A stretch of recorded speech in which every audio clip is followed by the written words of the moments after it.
नमस्कार, मैं हूँ भावेश सोनी और GCEE एजुकेशन में आप सभी का एक बार फिर से स्वागत है। तो हम देख रहे थे, पिछली क्लास में हमने देखा था शब्द रचना, और शब्द रचना में जो प्रीफिक्स और सफिक्स है ये हमने पूरा कर लिया है, जिसमें एक एक क्लास हमने लिया है। ठीक है, और मैंने आपको बताया था कि इसके 4 पार्ट्स हैं। तो आज हम क्या पढ़ने वाले हैं? आज हमारा है संधि। संधि क्या होता है, क्या यूज़ है, कैसे समझते हैं, कैसे पहचानते हैं। बहुत लोगों को तो इतने साल से जो पढ़ रहे हैं उनको भी नहीं पता है कि कैसे पहचाना जाता है। बहुत लोग तो तुक्का ही मारते हैं, और सच में बहुत ही डिफ़िकल्ट है अगर देखा जाए, अच्छे से नहीं समझा जाए तो। ठीक है, तो चलो स्टार्ट करते हैं। संधि है ना, संधि। अब जैसा कि हम देखते हैं छत्तीसगढ़ी भाषा में सारी चीज़ों का छत्तीसगढ़ी लैंग्वेज में डेफिनेशन देखते हैं, तो क्या होगा भाई? डेफिनेशन देख लेते हैं फिर समझते हैं क्या है। दू आखर के मिले ले जेन विकार अर्थात परिवर्तन, बदलाव, रूपांतरण होथे उहिला संधि कही थे। क्या कह रहे हैं परिभाषा में? दू आखर के मिले ले जेन विकार उत्पन्न होते है ना, उहिला संधि कही थे। दो अक्षर जब आपस में मिलते हैं और उसमें जो परिवर्तन होता है, इस क्रिया को संधि कहा जाता है। उस शब्द को संधि नहीं कहा जाता जो नया बनता है ना। जब दो अक्षर आपस में मिलते हैं और उस मेल से जो एक नया एक अक्षर वहां पे बनता है, उस मिलाव को कहा जाता है संधि। ठीक है, अगर आप किसी से मिलोगे तो टकराओगे, है ना, मिलोगे, हाथ मिलाओगे, अगर हैंडशेक करे हो तो ये संधि है ना। कुछ नया उत्पन्न नहीं हो रहा है, जो मिलना है वो संधि है। ठीक है, यहां पे मैं एक करेक्शन करना चाह रहा हूं कि हम जानते क्या है संधि को। यहां पे लिखा है दो आखर अर्थात दो अक्षर, बट ऐसा नहीं है। ये तो डेफिनेशन हो गया, लेकिन होता क्या है जब हम एग्जाम्पल में देखते हैं, ठीक है, तो अपने को समझ आएगा। गज धन आनंद, एक एग्जाम्पल ले लेते हैं, गज धन आनंद। अब यहाँ पे संधि में हो किसके किसके बीच रहा है? गज जो शब्द है और आनंद जो शब्द है, ये गज जो शब्द है और आनंद जो शब्द है, इन दोनों शब्दों के बीच संधि नहीं हो रहा है। संधि एक्चुअल में किसके बीच हो रहा है? ये जो ज है ना, ज, गज में जो ज है, ठीक है। अब ज में अंतिम वर्ण कौन सा है? ज तो अक्षर हो गया, ज में एक वर्ण भी है ना, ज में एक वर्ण भी है। ज क्या है? व्यंजन है। व्यंजन किसके मेल से बना रहता है? स्वर और वर्णों के मेल से बना रहता है। स्वर जो है केवल एकल वर्ण रहते हैं, सबको पता है ना। तो ज मिलके किससे बना है? ज बना है भाई ज प्लस अ से। तो अ क्या है? अंतिम वर्ण है, पहले शब्द या फिर पहले अक्षर का, पहले शब्द के अंतिम अक्षर का। ये अच्छे से सुनना, पहले शब्द के अंतिम अक्षर का जो अंतिम वर्ण है ना, तो वो क्या निकला? अ निकला। और दूसरे शब्द का पहला वर्ण, पहला अक्षर नहीं कहा जा रहा है, अक्षर तो आ हो जाएगा यहाँ पे, लेकिन आ वर्ण भी है ना, वर्ण भी है। तो पहला पहला वर्ण है ना, तो ये क्या हो गया? आ हो गया। अब इन दोनों के मेल से जो बनेगा, इन दोनों का जो मिलन हो रहा है, ये संधि कहलाता है। ठीक है, तो मैंने क्या कहा? पहला शब्द है, उसका अंतिम अक्षर का अंतिम वर्ण, पहले शब्द के अंतिम अक्षर का अंतिम वर्ण और दूसरे शब्द का पहला वर्ण, या फिर दूसरे शब्द के पहले अक्षर का पहला वर्ण, इन दोनों के मेल से एक नया शब्द बनता है, और इसी मेल को क्या कहा जाता है? संधि कहा जाता है। समझ गए? तो यहाँ पे क्या होगा? गज और आनंद, गजानंद होगा, गजानंद होगा। क्लियर? शिव धन आलय। अब देखो, व में अ है, व में अ है, तो ये आ हो गया। ठीक है, अब आ में तो आ ही है पहला वर्ण, ठीक है, तो ये दोनों मिलकर के क्या बनाएगा, आ बनाएगा। तो क्या हो गया, शिव धन आलय शिवालय। ठीक है, देखो इतना बेसिक से इसके लिए पढ़ा रहा हूं क्योंकि जब आप व्यंजन संधि में पहुंचोगे या फिर संधि के और भी भेदों में पहुंचोगे तो आपको दिक्कत हो जाएगी। ठीक है, एग्जैक्ट संधि होता क्या है, अक्षरों का मेल नहीं रहता है, वो वर्णों का मेल रहता है। ठीक है, पहले शब्द के अंतिम अक्षर का अंतिम वर्ण या फिर पहले शब्द का अंतिम वर्ण और दूसरे शब्द का प्रथम वर्ण, इसी को आदि वर्ण भी कहते हैं, है ना। इसके मेल को संधि कहा जाता है। एक शब्द है महेश। अब महेश को करेंगे संधि विच्छेद को क्या होगा भाई, महा, है ना, और ईश, महा और ईश। अब हा में तो आ है, हा में तो आ है, ईश में ई है, तो क्या हो गया, ये महेश बन जाएगा। आ और ई मिलके क्या बन गए, ए बना दिया इसने, तो महेश हो गया। ठीक है, क्लियर है। तो ये संधि है, हमको डेफिनेशन तो पढ़ना है, याद रखना है, लेकिन डेफिनेशन जो मैंने समझाया है इसको भी आप बना के लिख सकते हो। कैसे, जब दो शब्दों में से पहले शब्द के अंतिम अक्षर का अंतिम वर्ण या फिर पहले शब्द का अंतिम वर्ण जब दूसरे शब्द के प्रथम वर्ण से मिलकर, है ना, एक नया शब्द बनाता है, तो इस मेल को, इस मिलाप को क्या कहा जाता है, संधि कहा जाता है। समझ गए, ऐसे हमको याद रखना है। ये डेफिनेशन भूल जाओगे क्योंकि ये रटा हुआ है, हमको समझना है ना। ठीक है, प्रकार देख लेते हैं भाई। छत्तीसगढ़ी में प्रकार होता है, टाइप्स कितने होते हैं सबको पता है, स्वर संधि, व्यंजन संधि, विसर्ग संधि। स्वर संधि, व्यंजन संधि, विसर्ग संधि हिंदी में होते हैं, संस्कृत में होते हैं, छत्तीसगढ़ी में भी तीनों संधि होती है। ठीक है, अब आते हैं स्वर संधि पे। स्वर संधि, नाम में स्वर है तो क्या होगा भाई, जब दो स्वर, है ना, दो अक्षर के, सॉरी, दो शब्दों के दो स्वर आपस में जब मिलके, है ना, एक नया शब्द बनाएंगे, या जब एक नया विकार उत्पन्न होगा तभी वो स्वर संधि कहलाएगा। स्वर संधि अर्थात दो स्वरों का मेल होगा यहाँ पे। ठीक है, व्यंजन संधि में व्यंजन और स्वर भी हो सकते हैं, लेकिन स्वर संधि में केवल दो स्वर। जब स्वर आखर के बाद दोनों दूसर स्वर के आयले शब्द में बदलाव हो जाते तब वहां स्वर संधि होते। समझ गए, नहीं समझे? एक आखर का स्वर दूसरे आखर के स्वर से जब मिलता है तो जो बदलाव उत्पन्न होता है ना, स्वर में, स्वर बदल जाता है। कैसे बदलेगा वो हम देखेंगे।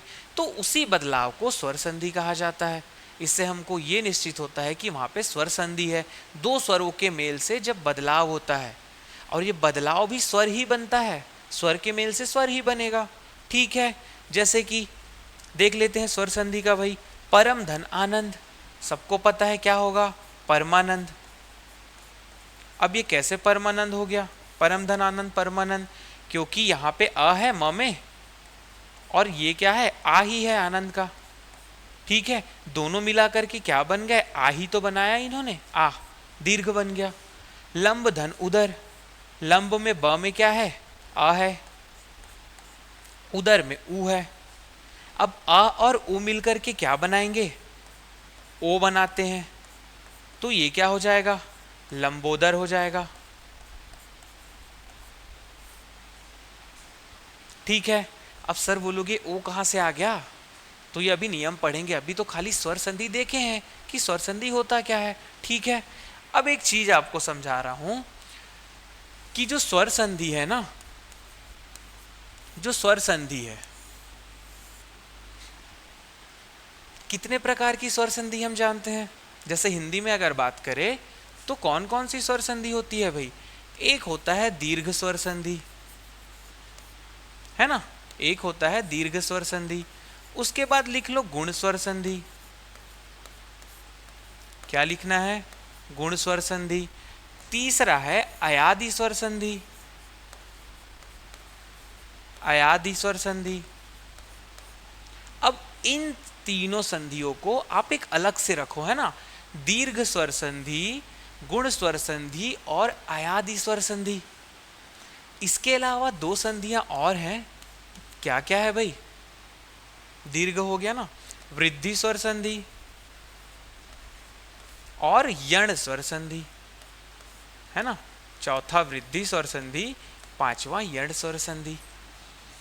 अब ये वर्गीकरण क्यों है कि सर तीनों को एक ग्रुप में और दो को एक ग्रुप में क्यों? दीर्घ स्वर संधि, गुण स्वर संधि और अयादि स्वर संधि, ये एक ग्रुप में इसके लिए है कि ये जैसे हिंदी में इसके नियम है ना, इसके नियम जैसे हिंदी में है।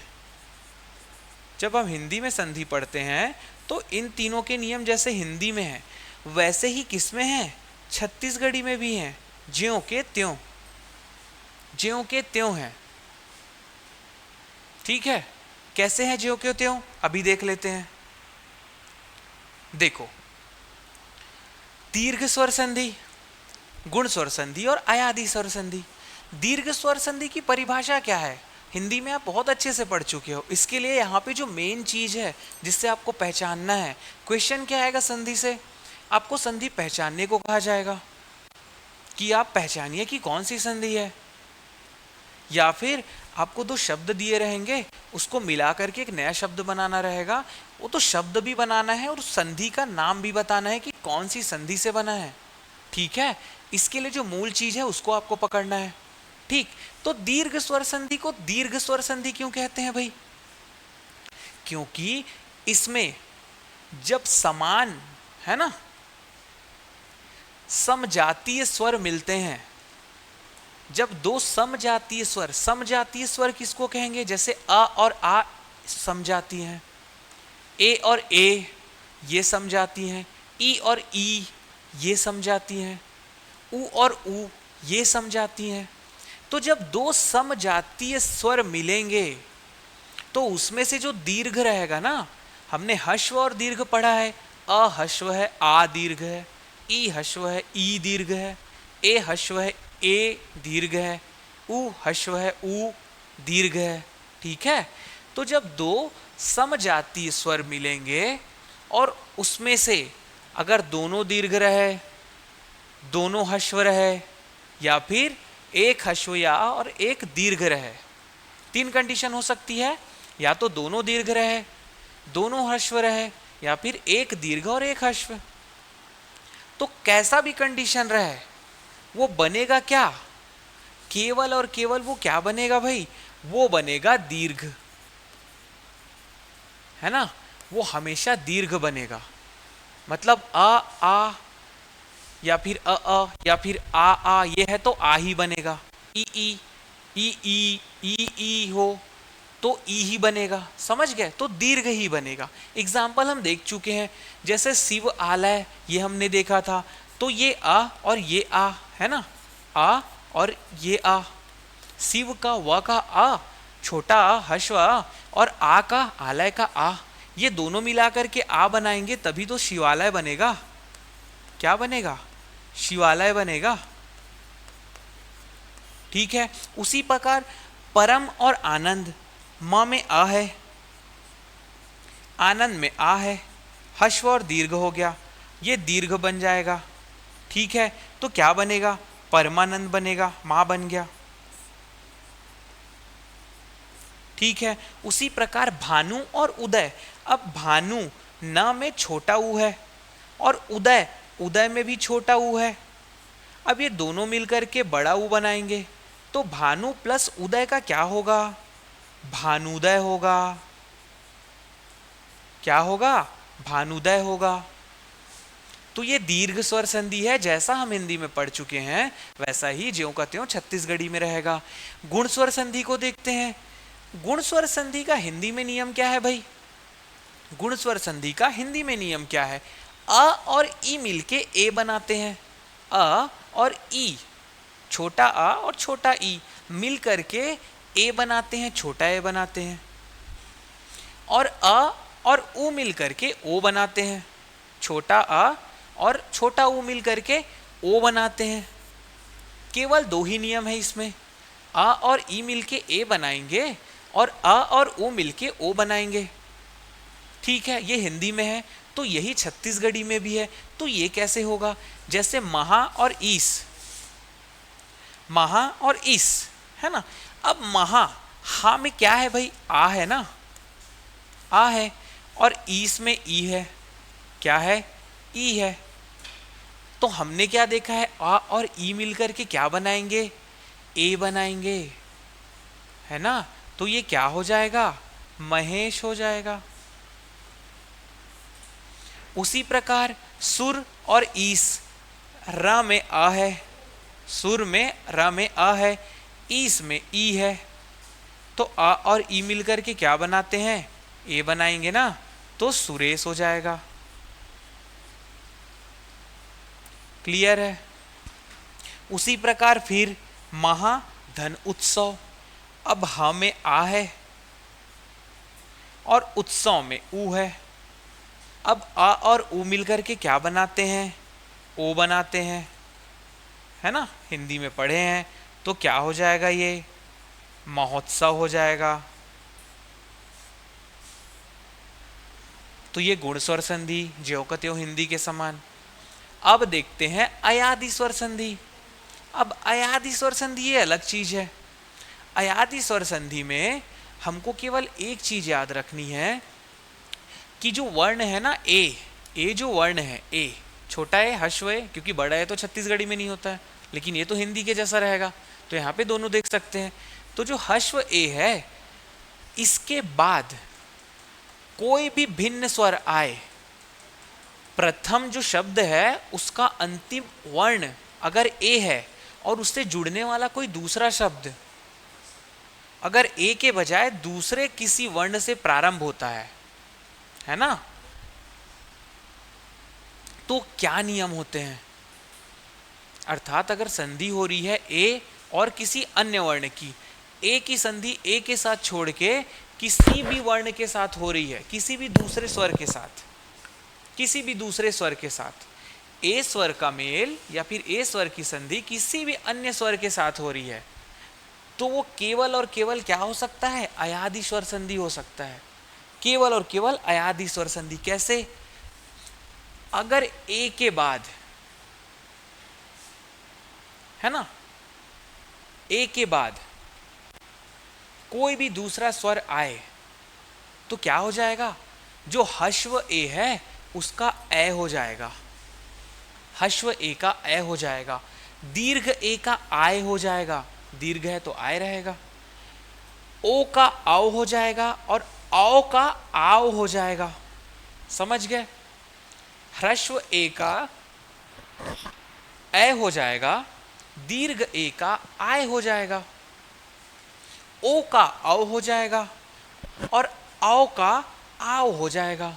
एग्जाम्पल देख लेते हैं, जैसे कि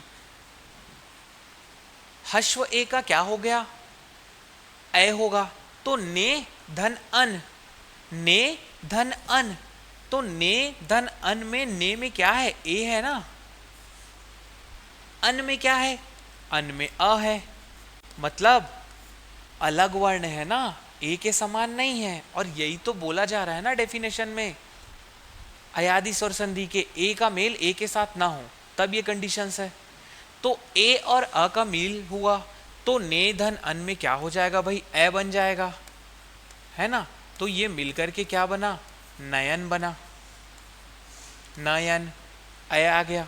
उसी प्रकार दीर्घ ए आय हो जाता है तो गे, इसमें दीर्घ ए है प्लस अ, अक, गे धन अक, तो गे में दीर्घ ए है और अक का अ, तो ये दोनों मिलकर के आय बनाते हैं। तो गे धन अक क्या होगा, गायक होगा।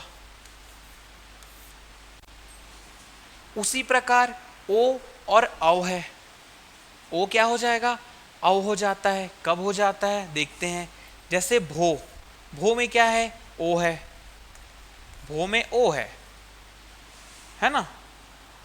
और अन एक शब्द है, भो धन अन, तो भो में ओ है, अन में क्या है, अ है, सामने अ है ना, ठीक है। अब ओ और अ मिलकर क्या बनाएंगे, औ बनाएंगे, मैंने बताया था औ बनाएंगे। तो भो प्लस अन क्या होगा, भवन होगा ना, भव अव आ गया उसमें अंदर में। उसी प्रकार औ का क्या हो जाता है, आव हो जाता है। तो पौ, पौ में क्या है, औ है। और अक, पौ धन अक, पौ में औ है, अक में अ है। तो ये दोनों मिलकर के आव बनाते हैं, है ना। तो पौ धन आक क्या होगा, पावक होगा, पावक होगा। तो ये तीनों चीजें आपको अलग से पढ़ने की जरूरत नहीं है। जो हिंदी में आप जैसा पढ़े हो संधि को, दीर्घ को, गुण को और अयादि को, वैसा का वैसा ही आपको छत्तीसगढ़ी में भी मिलेगा। ठीक है, एक बार आपका रिवीजन हो गया ये।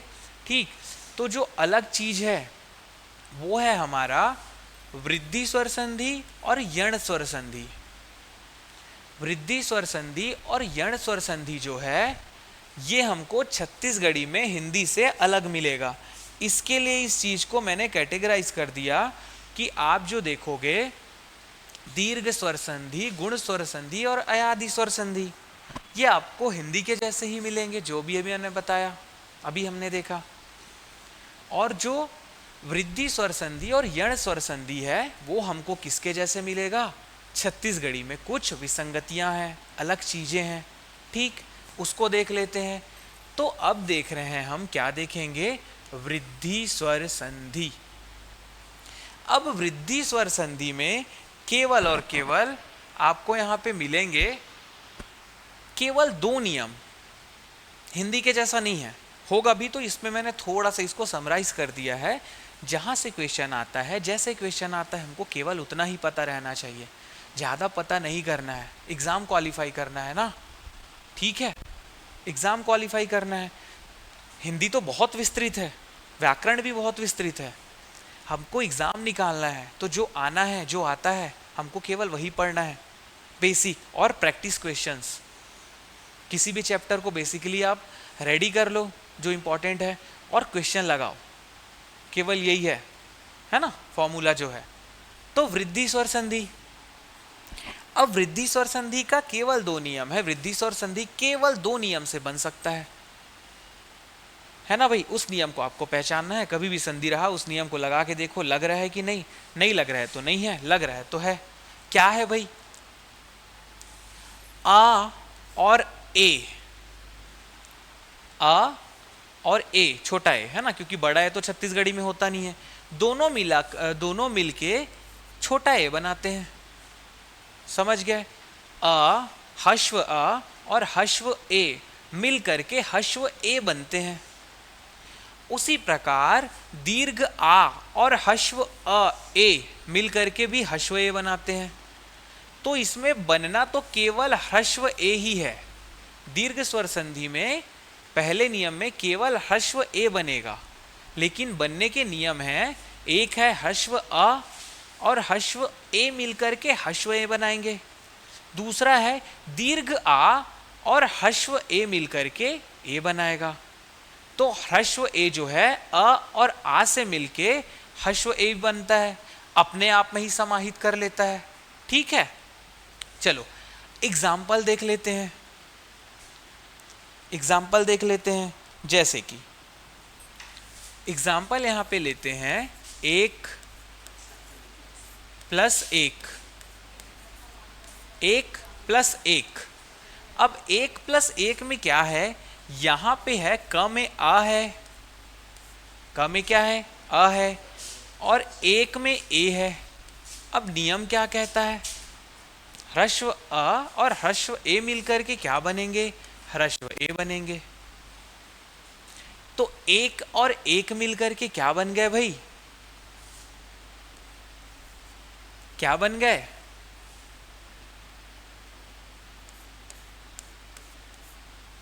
का और ए मिलके ए ही बनेंगे ना, हर्ष ए। तो क्या हो गए, एक एक बनेंगे। क्या बनेंगे, एक एक, एक एक, एक एक, एक एक।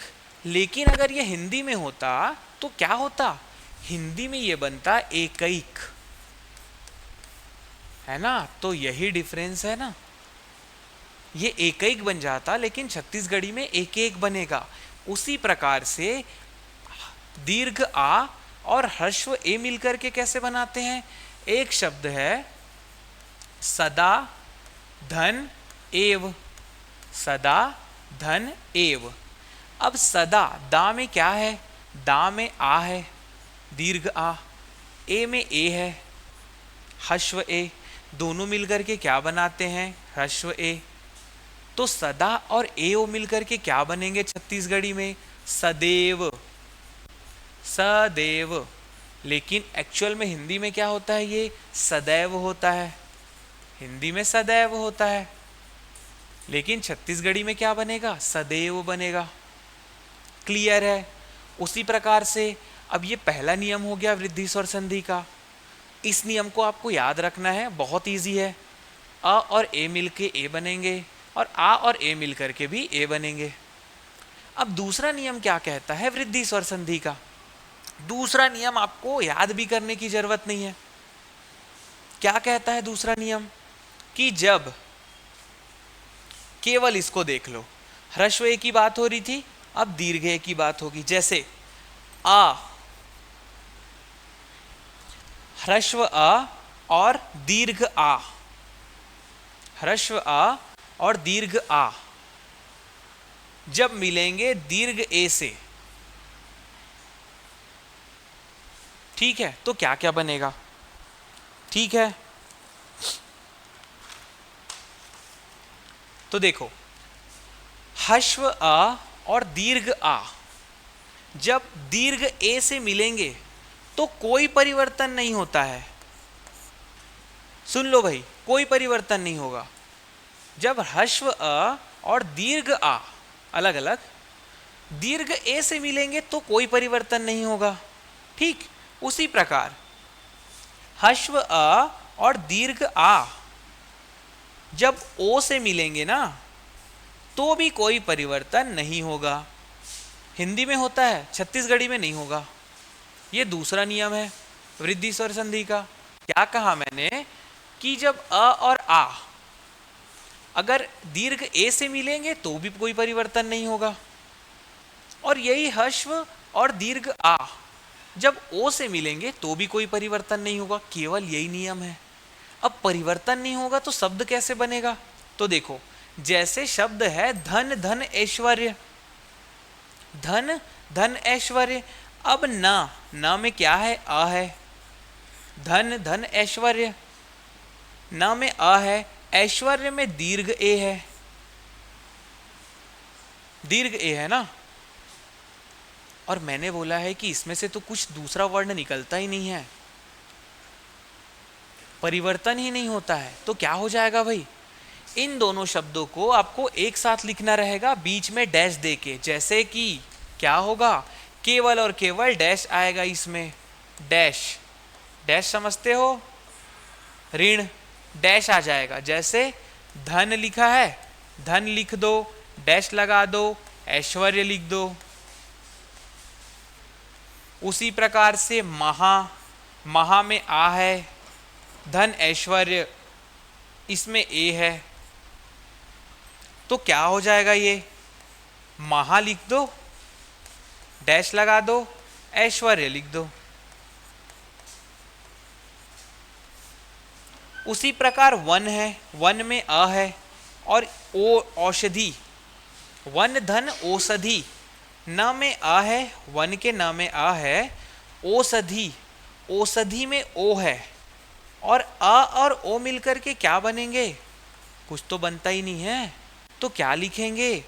वन डैश देके औषधि, औषधि। उसी प्रकार महा, महा में आ है, धन ओजस्वी, तो ओजस्वी में ओ है, तो आ और ओ मिलकर के कुछ नहीं बनाएंगे। तो इसको भी क्या लिखना है? महा लिख दो, डैश लिख दो, ओजस्वी लिख दो। अब देखो, धन ऐश्वर्य, अब अगर इसको हिंदी में करेंगे तो धनैश्वर्य हो जाएगा, महा ऐश्वर्य महेश्वर्य हो जाएगा, वन औषधि वनौषधि हो जाता है। महाओजस्वी महोजस्वी हो जाएगा। तो हिंदी में अलग है, छत्तीसगढ़ी में अलग है। तो हमने क्या देखा, वृद्धि स्वर संधि में केवल दो नियम है। एक जो लघु या फिर हश्व ए वाला जो नियम है, जो हश्व ए बनेगा, और दूसरा नियम ए है जिसमें कुछ परिवर्तन नहीं होता, केवल दोनों शब्दों के बीच में एक डैश लगा के उसको जोड़ दिया जाता है। बहुत आसान है। और जो पहले की तीन संधियां हैं वो तो ज्यों की त्यों रहेगी। यण स्वर संधि में आते हैं।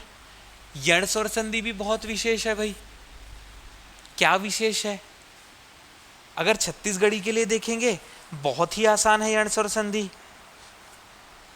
कैसे है? जो अपन हिंदी में पढ़ते हैं ना यण स्वर संधि, और संस्कृत में पढ़ते हैं यण स्वर संधि। यण स्वर संधि जो हिंदी और संस्कृत में पढ़ते हैं वो बहुत ही अलग होता है। इसमें उतना डिफिकल्टी नहीं है, एकदम सिंपल कर दिया गया है इसको। क्या सिंपल कर दिया गया है इसको? कैसे? क्या सिंपल कर दिया गया है इसको? देखो, अगर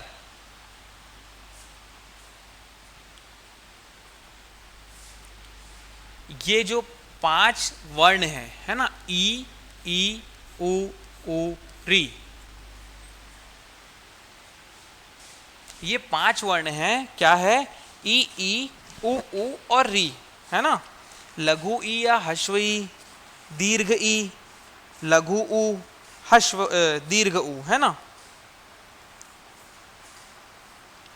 अगर ये पांच है और री है, ई उ और री, अगर ये पांच स्वर पहले शब्द में आ रहे हैं, पहले शब्द के अंतिम वर्ण हो, अगर ये पांच वर्ण पहले शब्द का अंतिम वर्ण हो, अगर ये पांच वर्ण पहले शब्द का अंतिम वर्ण हो, और इसके साथ जिसका संधि होने वाला है, मतलब दूसरे शब्द का पहला वर्ण, वो अगर इनके समान ना हो, अलग हो, जैसे ई का मेल ई से ना होकर के किसी दूसरे वर्ण से हो, ई का मेल ई से ना होकर के किसी दूसरे वर्ण से हो, री का दूसरे वर्ण से हो, उ और उ का दूसरे वर्ण से हो, स्वजातीय मेल ना हो, अगर जैसे हमने दीर्घ में देखा था कि स्वजातीय मेल होना चाहिए, यण में क्या है? अगर स्वजातीय मेल ना हो, किस किस वर्णों के मध्य में? इन वर्णों का आपस में सजातीय मेल ना हो, ई का ई के साथ ना हो, किसी अन्य के साथ हो, बाकी अन्य के साथ, उ का उ के साथ ना हो के बाकी अन्य के साथ हो, अगर री का री के साथ ना हो के बाकी अन्य के साथ हो, दीर्घ उ का दीर्घ उ के साथ ना होकर के बाकी अन्य के साथ हो, या फिर दीर्घ ई का दीर्घ ई के साथ ना हो के अन्य के साथ हो, तो क्या होगा भाई? तो केवल एक ही चीज होती है। क्या होगा? कोई परिवर्तन नहीं होता है। बहुत इजी है, इसी के लिए बोल रहा हूं, बस ध्यान से पढ़ो। परिवर्तन नहीं होगा। तो परिवर्तन नहीं होगा तो क्या होगा? या तो आप डैश लगा सकते हो या ब्लैंक छोड़ सकते हो, डैश नहीं भी लगाओगे तो भी चलेगा। जैसे कि अति धन अधिक, एक शब्द है अति धन अधिक। अब ये अति जो पहला शब्द है, इसका अंतिम अक्षर त है, इसमें क्या है? लघु ई है या फिर हश्व ई, और अधिक में क्या है? अ है, अधिक में अ है। ई और अ स्वजाति वर्ण है क्या? स्वजाति स्वर है क्या? नहीं है। तो क्या होगा? दोनों स्वजाति स्वर नहीं है, तो कुछ भी परिवर्तन होगा क्या? नहीं होगा। और ये क्या लिखा जाएगा? अति और डैश दे दो और अधिक। ये छत्तीसगढ़ी भाषा की संधि है, बहुत इजी है। ये डैश लगा भी सकते हो इसको और नहीं भी लगा सकते हो। अति अधिक। उसी प्रकार देवी आगम, अच्छा अति अधिक का हिंदी में अत्याधिक हो जाता है, छत्तीसगढ़ी में अति अधिक ही रहता है। देवी धन आगम। अब देवी में व में क्या है? बड़ा ई है। आगम में बड़ा आ है, अलग अलग हो गए ई और आ। तो इसमें भी क्या होगा, कुछ परिवर्तन नहीं होगा। तो क्या लिखेंगे, देवी लिखेंगे, डैश देंगे, आगम लिखेंगे। उसी प्रकार प्रति उत्तर, देवी आगम का हिंदी में क्या हो गया, देवाग्यम, है ना, देवाग्यम, दिव्यागम, ये होगा, दिव्यागम होगा, देवी आगम है ना, दिव्यागम होगा। अब प्रति धन उत्तर, अब ती में छोटी ई है, उत्तर में ऊ है, ई और ऊ मिलकर के कुछ नहीं बनाएंगे। हिंदी में तो प्रत्युत्तर होगा, लेकिन छत्तीसगढ़ी में प्रति डैश देके आपको उत्तर लिख देना है। उसी प्रकार नदी, बड़ी ई है, धन उद्गम ऊ है, ई धन ऊ, कोई परिवर्तन नहीं होगा। नदी लिख देंगे, डैश दे देंगे, उद्गम लिख देंगे। हिंदी में नद्योद्गम होगा, हिंदी में नद्योद्गम होगा, छत्तीसगढ़ी में नदी और उद्गम हो गया। सु आगत, सु धन आगत, सु में ऊ है, आगत में आ है, स्वजातीय स्वर नहीं है, अलग अलग है, तो परिवर्तन नहीं होगा। क्या होगा, सु डैश देके आगत होगा। हिंदी में स्वागत होता है। भू, भू में बड़ा ऊ है, धन आदि, भू धन आदि, बड़ा ऊ और बड़ा आ, अलग अलग वर्ण है, परिवर्तन नहीं होगा। क्या होगा, भू डैश आदि। हिंदी में क्या लिखेंगे, भ्वादि। ठीक है, ई का देख लिए, ई का, ऊ का, ऊ का, री का भी देख लेते हैं। मातृ, मातृ, त में क्या है, अंत में री है, मातृ, है ना, त में क्या है, अंत में री है। इच्छा में ई है, मातृ धन इच्छा, मातृ धन इच्छा, छ सॉरी र और ई, कोई परिवर्तन नहीं होगा, स्वजाति वर्ण नहीं है। क्या हो जाएगा भाई, मातृ लिख दो, डैश लगा दो, इच्छा लिख दो भाई। उसी प्रकार मातृ धन आज्ञा, हिंदी में आज्ञा, सॉरी छत्तीसगढ़ी में मातृ धन आज्ञा। अब त में क्या है, री है, आज्ञा में आ है। अगर हिंदी में देखेंगे तो मात्राज्ञा होगा, मातृच्छा होती है, लेकिन छत्तीसगढ़ी में स्वजातीय वर्ण नहीं है, तो क्या होगा, मातृ लिख दो, डैश लगा दो, आज्ञा लिख दो, बन गया आपका नया शब्द। यही छत्तीसगढ़ी में हो रहा है। अगर आपको कुछ याद रखना है तो केवल क्या है भाई, जो हमने देखा वृद्धि में जो पहला नियम देखा, केवल आपको वो याद रखना है, उसके बाद परिवर्तन नहीं होता है। लेकिन परिवर्तन कब नहीं होता है, इस नियम को तो याद रखना है एक लाइन का, कि अड़ स्वर्ण संधि में ये 5 चीजें होती हैं तब परिवर्तन नहीं होता है। वृद्धि में जब वो 4 चीजें होती हैं तो परिवर्तन नहीं होता है। हिंदी में तो बहुत सारा है। और दीर्घ, आयादी और गुण स्वर संधि आपको हिंदी के जैसे ही रखना है। ठीक है, तो यहां से स्वर संधि समाप्त हो जाता है, यहां से आपका स्वर संधि समाप्त हो गया। ठीक है, अब व्यंजन संधि जो है और विसर्ग संधि है, ये बहुत ही इजी है। व्यंजन संधि और विसर्ग संधि बहुत ही इजी है।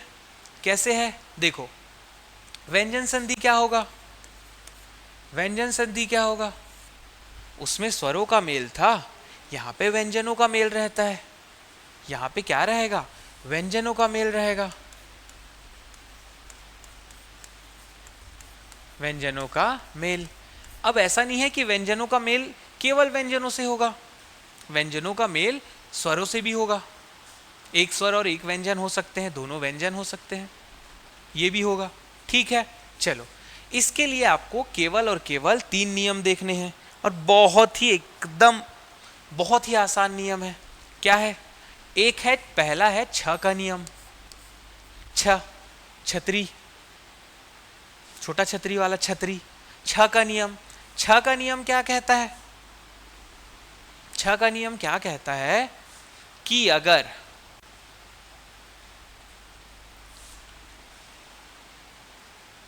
छ दूसरे शब्द का पहला अक्षर हो। दो शब्दों से मिलकर के संधि बनेगा ना, तो दूसरे शब्द का पहला अक्षर अगर क्या हो, ये छ हो, दूसरे शब्द का पहला अक्षर छ हो, है ना, और पहले शब्द का अंतिम वर्ण, पहले शब्द का अंतिम वर्ण यदि अ हो या फिर आ हो। समझ गया? ध्यान से सुनो। छ का नियम कहता क्या है? छ का नियम यह कहता है कि अगर दूसरे शब्द का पहला अक्षर छ हो, जैसे छतरी, छत्ता, छाछ, है ना, और पहले शब्द का अंतिम वर्ण अ या आ हो, अ या आ हो, तो क्या हो जाता है भाई? क्या हो जाता है? वो आपका बन जाएगा आधा का, वो मिल जाएगा छ से, आधा क और छ, कच्छ, है ना। क्या बोलेंगे इसको? आधा का और छ जुड़े हुए हैं, आधा का और छ जुड़े हुए हैं, कच्छ, छ बोल सकते हैं उसको। ये बन जाएगा। कब बनेगा? क्या कंडीशन है? जब दूसरे शब्द का पहला अक्षर छ हो और पहले शब्द का अंतिम वर्ण अ या फिर आ हो। ठीक है, एग्जाम्पल देख लेते हैं, एग्जाम्पल देख लेते हैं कैसे बनेगा।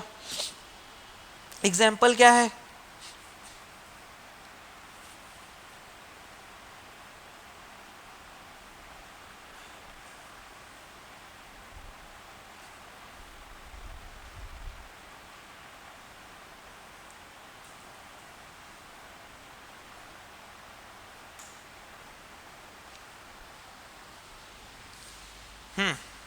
जैसे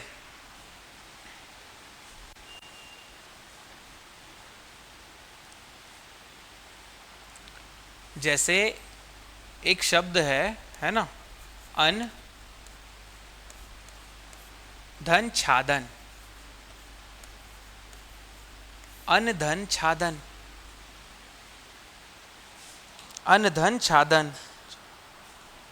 ठीक है, सॉरी, ये अन धन छादन नहीं है, क्या है? आधन छादन।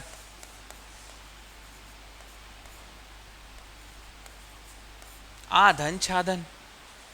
अब क्या है भाई, यहां पे आ है पहले शब्द का अंतिम वर्ण और यहां पे छ है, तो मैंने क्या बताया था, ये क्या हो जाएगा? आक्षादन, आक्षादन, आक्षादन हो जाएगा। लेकिन हिंदी में आच्छादन होता है, हिंदी में आच्छादन होता है, छत्तीसगढ़ी में क्या हो जाएगा? आच्छादन हो जाएगा। छत्तीसगढ़ी में आक्षादन हो जाएगा, हिंदी में आच्छादन होता है, आधा छ और पूरा छ रहता है। छत्तीसगढ़ी में क्या रहेगा? आधा का और पूरा छ रहेगा, आच्छादन हो जाएगा। ठीक है, ये पहला नियम हो गया। छ के नियम का दो पार्ट है ना, पहला पार्ट ये हो गया। दूसरा पार्ट क्या है कि अगर दूसरे शब्द का पहला अक्षर तो छ रहे, लेकिन पहले शब्द का अंतिम वर्ण अ या आ ना रहे। पहले में देखे थे कि पहले शब्द का अंतिम वर्ण अ या आ रहे, लेकिन दूसरे में क्या देख रहे हैं? दूसरे नियम में कि दूसरे शब्द का पहला अक्षर तो छ रहे, लेकिन पहले शब्द का अंतिम वर्ण अ या आ ना रहे, अ या आ ना रहे, तो क्या बनेगा भाई? तो उसमें कोई परिवर्तन नहीं होगा, है ना, अ या आ ना रहे, है ना, तो उसमें कोई परिवर्तन क्या होगा? नहीं होगा। तो परिवर्तन नहीं होगा तो क्या होगा? डैश आएगा, या फिर डैश नहीं भी लगाओगे तो चलेगा। ठीक, अच्छा ये बताना भूल गया था। हाँ हाँ, तो पहले नियम में क्या है छ का, कि छ रहे और अ रहे, तो क्या होगा? जैसे स्व में क्या है? अ है। धन छंद, छ में क्या है? छ है। स्व में व में अ है और छ में छ, तो क्या होगा? ये बनेगा स्वच्छंद, छत्तीसगढ़ी में बनेगा स्वच्छंद, स्वच्छंद, लेकिन हिंदी में स्वच्छंद बनता है।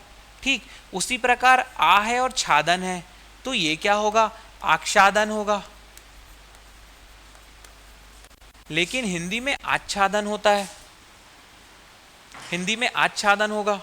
ठीक है, उसी प्रकार जो दूसरा नियम है छ का, कि अगर अ या आ छोड़ के कोई सा दूसरा वर्ण रहे, अ या आ छोड़ के कोई सा दूसरा वर्ण रहे पहले शब्द के अंतिम में, तो क्या होगा भाई वो, जैसे एक शब्द है परिधन छेद, अब र में क्या है, छोटी है, और छेद में छ है,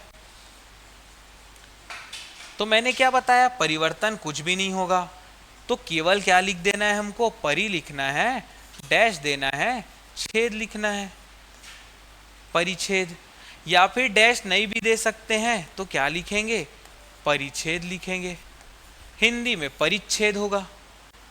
अनुधन छेद क्या होगा भाई, अनुच्छेद होगा, हिंदी में अनुच्छेद होगा। विधन छेद क्या होगा, विच्छेद होगा, हिंदी में विच्छेद होगा। इतना आसान है छत्तीसगढ़ी का। ठीक है, तो व्यंजन संधि का पहला जो नियम है छ का नियम है। अब दूसरा जो है वो है न का नियम। छ का नियम देख लिए, अब न का नियम देख लेते हैं। व्यंजन संधि में कुछ भी परिवर्तन नहीं होगा, तीनों नियम में, तीन नियम है, छ का है, स का है, न का है। तो छ में हमने देख लिया कि एक जगह बस आधा का और छ बनेगा और बाकी जगह परिवर्तन नहीं होगा। ठीक, अब ना का नियम क्या कहता है, ना का नियम ये कहता है जैसे छ का नियम था दूसरे शब्द का पहला अक्षर छ रहे, तो इसमें ना का नियम क्या है, दूसरे शब्द का पहला अक्षर न रहे, ना, दूसरे शब्द का पहला अक्षर न रहे, और पहले शब्द का अंतिम अक्षर स रहे, री रहे या र रहे, शरीर, सरोता का स रहे, र रहे या री रहे, शरीर, तीनों में से कुछ भी रहे। ठीक है, पहले शब्द का अंतिम अक्षर स रहे, री रहे या र रहे, और दूसरे शब्द का पहला अक्षर न रहे। ठीक है, तो क्या होगा, कोई परिवर्तन नहीं होगा, केवल जोड़ के लिख देना है। कैसे लिखना है, परिणाम, री है, नाम में न है, क्या होगा, परि लिखो, नाम लिखो, परि लिखो, नाम लिखो। एक चीज यहां पे नोट करना है, ण नहीं लिखना है, क्योंकि ण जो है छत्तीसगढ़ी के वर्णमाला में एग्जिस्ट नहीं करता है, रहता ही नहीं है, तो जहां जहां पे ण है वहां वहां पे न लिखना है। ठीक है, परिणाम हो गया। प्र और नाम, प्र और नाम, प्र में अंत में र है, नाम में न है, क्या हो जाएगा भाई, परनाम, हिंदी में प्रणाम हो जाएगा, प्रणाम, है ना। तर धन अन, तर धन अन, है ना, र है र, अ में आ है, क्या होगा, तरन होगा, तर धन अन, तर अन होगा। हिंदी में क्या लिखेंगे, तरन लिखेंगे। ठीक है, भूस धन अन, भूस का स हो गया, अन का आ हो गया। ठीक है, ये तरन होगा, है ना। भूस धन अन, हम क्या लिखेंगे, भूसन, भूस अन, है ना। लेकिन हिंदी में क्या रहेगा, हिंदी में आए रहेगा, भूषण रहेगा। समझ गए, तो व्यंजन संधि में कोई परिवर्तन नहीं होगा, ये दूसरा नियम देख लिए। तीसरा नियम जो है वो है स का नियम। स का नियम क्या कहता है, जैसे छ और न का स्थान था उसी प्रकार स का स्थान, दूसरे शब्द का पहला अक्षर, दूसरे शब्द का पहला अक्षर यदि स हो, दूसरे शब्द का पहला अक्षर यदि स हो, तो उससे मिलने वाला पहला शब्द चाहे कुछ भी हो, वो कहीं से भी शुरू हो रहा होगा, कहीं को भी खत्म हो रहा होगा, केवल हमको इसमें दूसरे शब्द का पहला अक्षर देखना है। व्यंजन संधि तब होगी जब दूसरे शब्द का पहला अक्षर स हो और पहला शब्द कुछ भी हो, क्या हो, कुछ भी हो, तो क्या होगा परिवर्तन? कुछ परिवर्तन नहीं होगा। केवल क्या करना है, जोड़ के लिख देना है, डैश देके या बिना डैश दिए।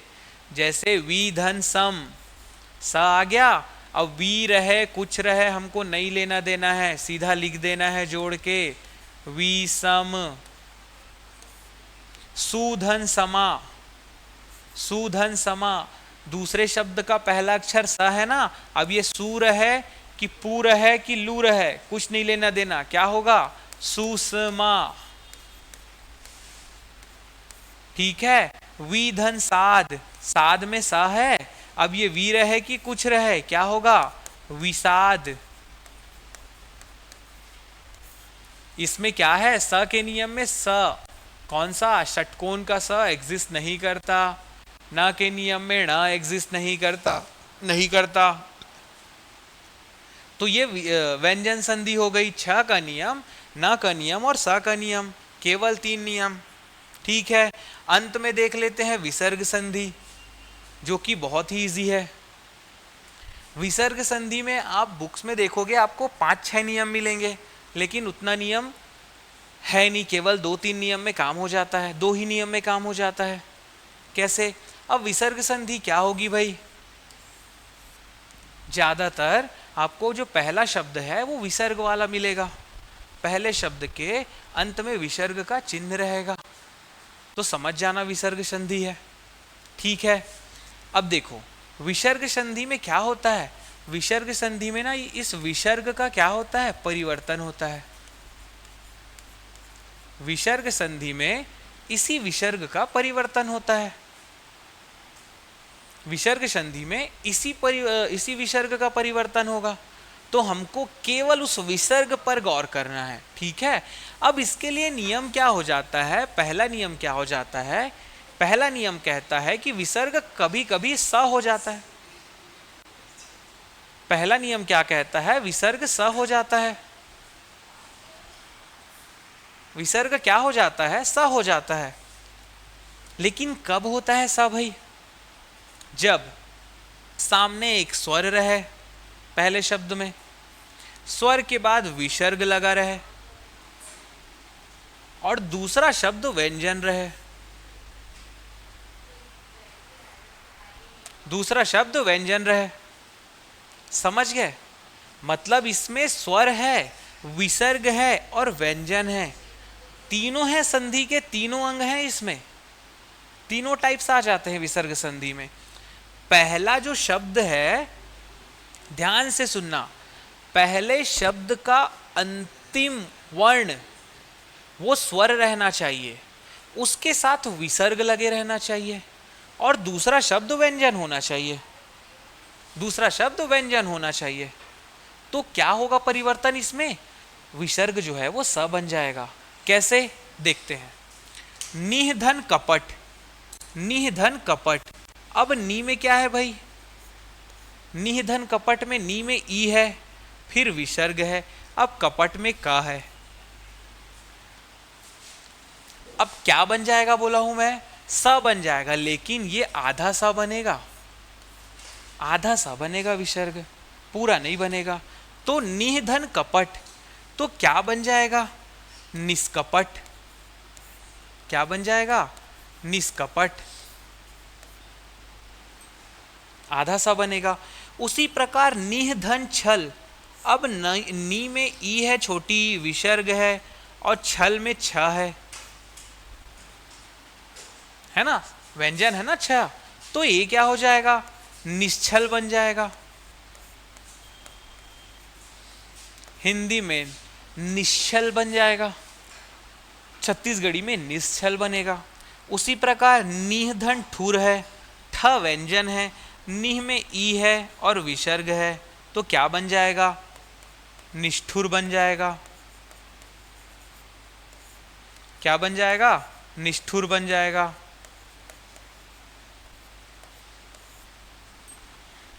उसी प्रकार दुह है और शासन है, दुह धन शासन, तो शासन में स है जो कि क्या है, व्यंजन है, दुह में ऊ है और विसर्ग है, तो ये क्या हो जाएगा, दुशासन हो जाएगा।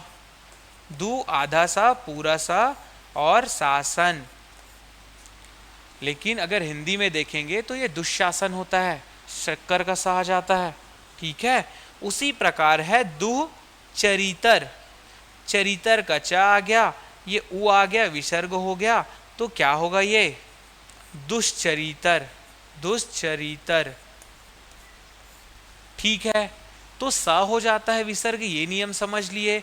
जब सामने वाले शब्द का अंतिम वर्ण स्वर रहे, उसके बाद विसर्ग का चिन्ह रहे और दूसरा शब्द व्यंजन से प्रारंभ होता रहे। अब यही नियम र के लिए भी हो जाता है।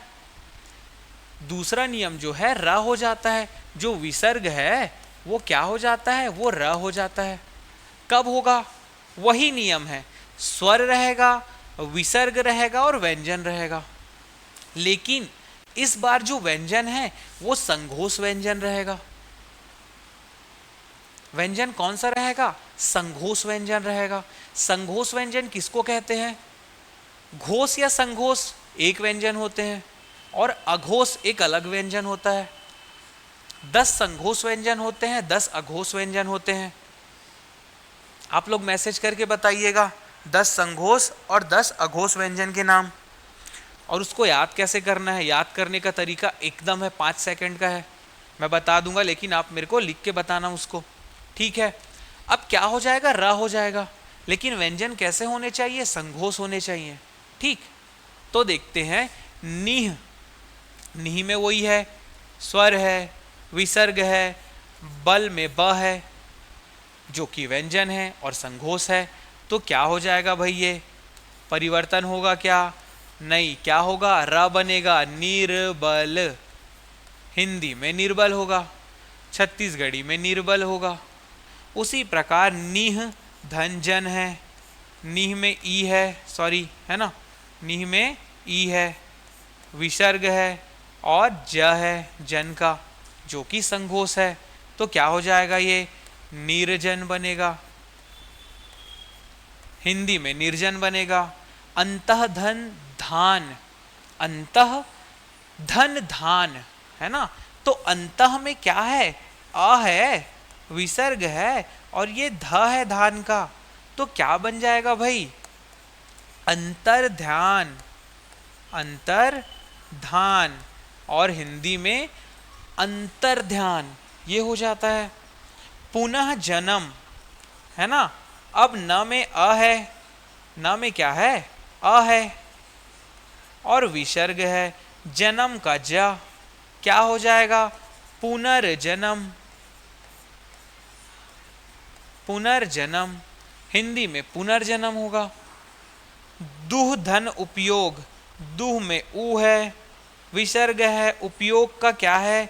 ऊ है ना। तो ये ना ऊ नहीं आएगा, ये प आएगा, है ना।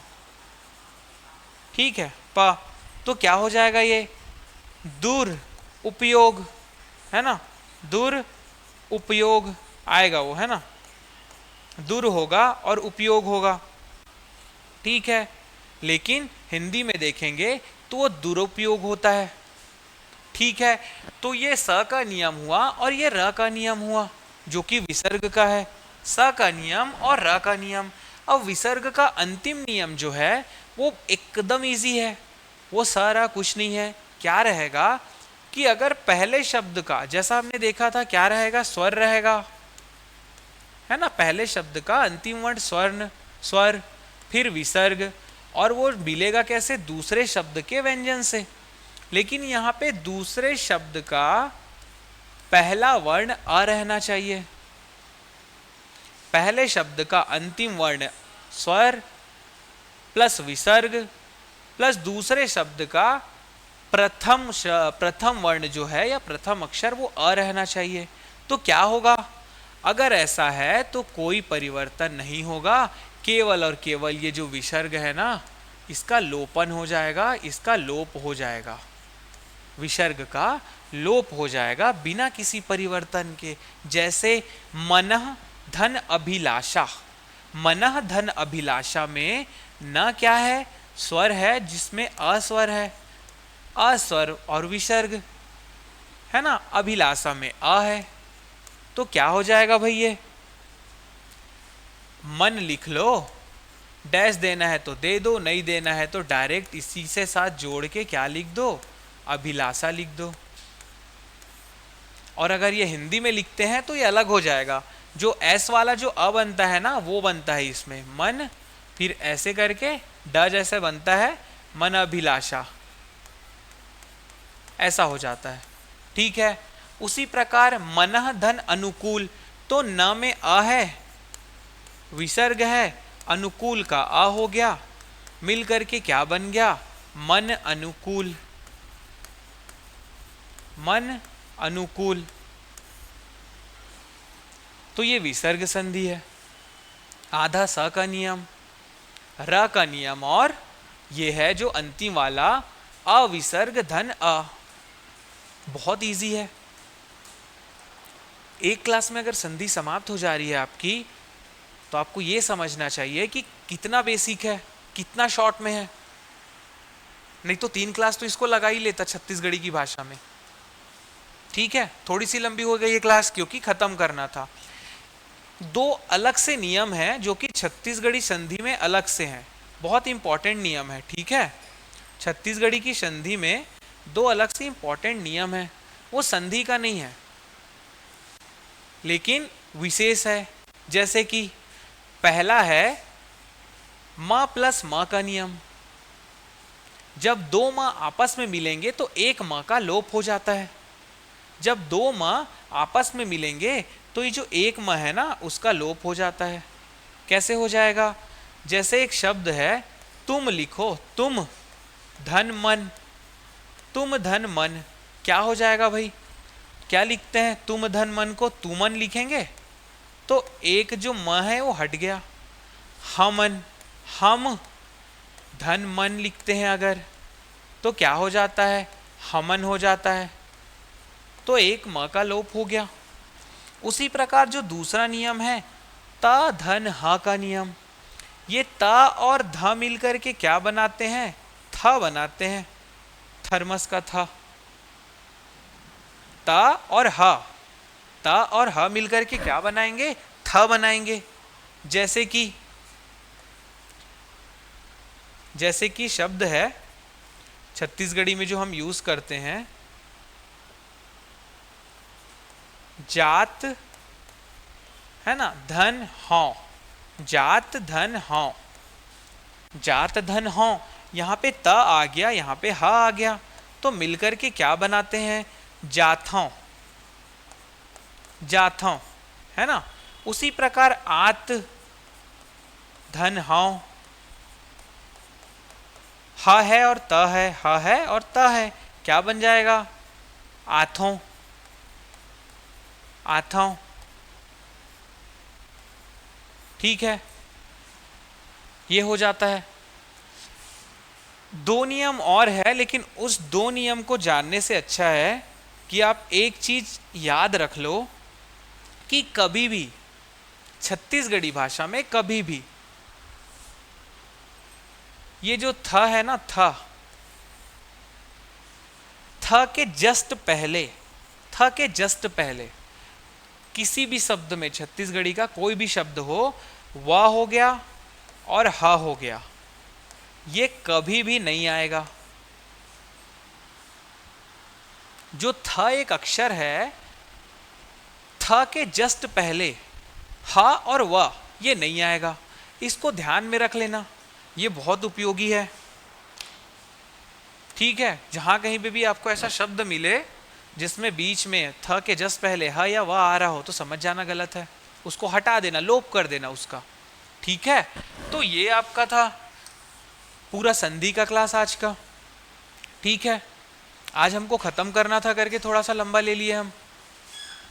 अब जो शब्द रचना है उसमें हमारा बच जाएगा समास का, तो जो नेक्स्ट क्लास होगी उसमें हम समास कंप्लीट कर लेंगे। अगर एक क्लास में हो जाता है तो ठीक है, नहीं तो 2 क्लास ले लेंगे। ठीक है, तो ऐसा करके शब्द रचना समाप्त हो जाएगा। तो मिलते हैं अगली क्लास में, तब तक के लिए धन्यवाद, शुभ रात्रि।